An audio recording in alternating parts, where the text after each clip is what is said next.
जंतर मंतर पर आज तमाम कांग्रेस के नेता, बड़े नेता, मुख्यमंत्री और पूर्व मुख्यमंत्री और वर्तमान मुख्यमंत्री इस वक्त मौजूद हैं स्टेज पर। आप देख सकते हैं यहाँ पर भारतीय राष्ट्रीय कांग्रेस का अग्निपथ योजना के खिलाफ ये प्रोटेस्ट यहाँ पर चल रहा है, जिसमें तमाम कांग्रेस के बड़े नेता यहाँ पर मौजूद हैं।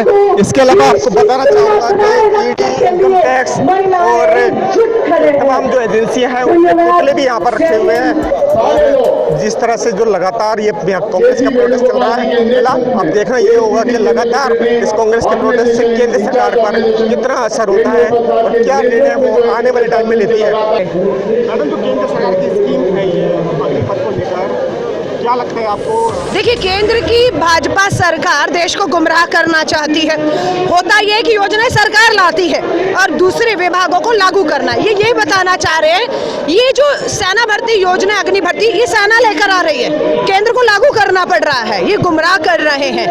आज देश भर का करोड़ों युवा जो माँ भारती की सेना में सेवा में जाना चाहता था, भर्ती पक्की खत्म कर दी गई है। नई योजना ला दी गई, ठेके पर 4 साल बाद रिटायर होंगे और कहाँ जाएंगे?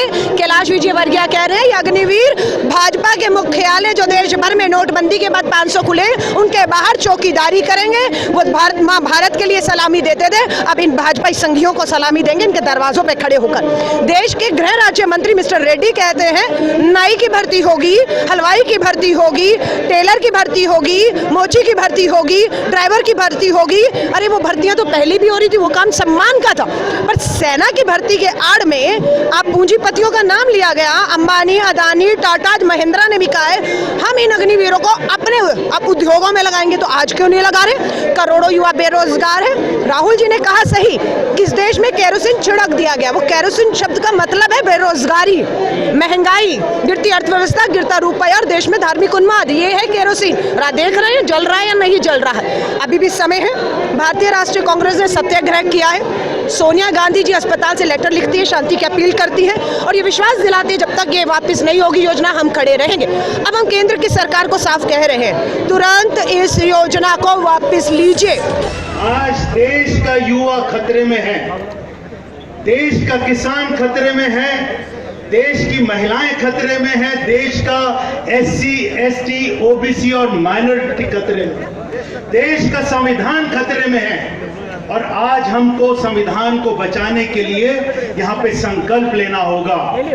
आज जो संविधान बाबा साहब भीमराव अंबेडकर ने लिखा था, जिसके अंदर युवाओं के भविष्य के लिए कानून बनाया था, आज ये अग्निपथ की योजना लाके भारतीय जनता पार्टी ने जिस तरीके से युवाओं के भविष्य को झुलसने का काम किया है, आग में डालने का काम किया है। कांग्रेस पार्टी के यहाँ पर जितने कार्यकर्ता हैं, पूरी दिल्ली के, पूरे देश के, ये प्रण लेते हैं, ये संकल्प लेते हैं कि हम देश के एक एक युवा के साथ हैं। कांग्रेस पार्टी का कार्यकर्ता राहुल गांधी जी के नेतृत्व में मजबूती के साथ खड़ा है, खड़ा रहेगा, कहीं पर भी डरेगा नहीं। खौफ नहीं जिसे मुरझाने का, मैं उस गुल के साथ खड़ा हूँ। कैसा भी दौर आए लेकिन मैं राहुल के साथ खड़ा हूँ।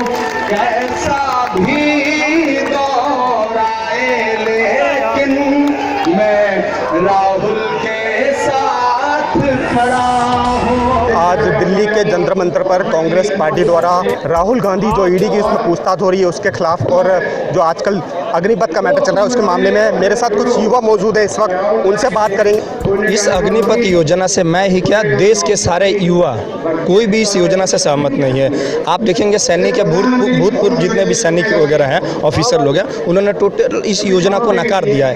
क्योंकि आप खुद एक अंदाज़ा लगा सकते हैं, अगर सेना में 4 साल भर्ती करने के बाद जो रिटायर होके आएंगे वो क्या करेंगे? 24 साल की उम्र में वो पूरी जवानी उनकी ऐसे ही पड़ी रहेगी।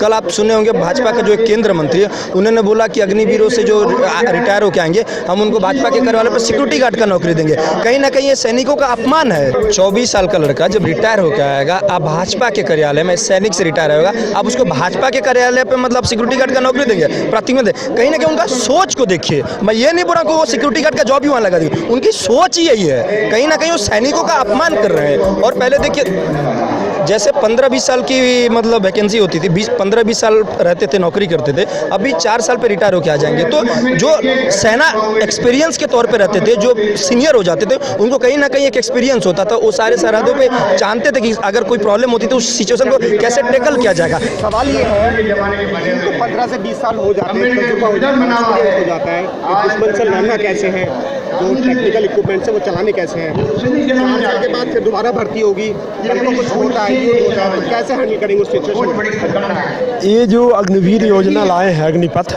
इसमें इनका कोई एजेंडा क्लियर नहीं है। ये पूरी सेना को ठेके पे करना चाहते हैं। बस एक जुमला है इनका, जो कि हमारा देश 2014 से इनके जुमले को सुन रहा है। और इनकी जो भी योजनाएं आती हैं तो पहले उसको मीडिया के सामने प्रसारित किया जाता है, मीडिया के सामने अच्छाइयाँ बताई जाती हैं। इन एक भी योजना इनकी सफल नहीं होती। रही बात अग्निपथ की, तो इसमें 18 से 24 साल के युवाओं को लेंगे। पहले आप तो इतना इंफ्रास्ट्रक्चर तो बनाइए, तो उसके पीछे उसका परिवार है, उसके बच्चे हैं, उनको खिलाएगा पिलाएगा क्या?